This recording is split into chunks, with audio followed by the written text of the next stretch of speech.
This video is just to explain what the purpose of a sandbox is. A sandbox is simply just a tool for you to be able to play around in that will never get pushed to the kids, that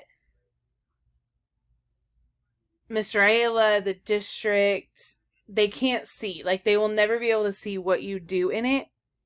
It's a place for you to be able to play in and mess up and change as many times as you want. There is a way for you to move everything that you did in your sandbox into whatever course you are actually going to share with the kids.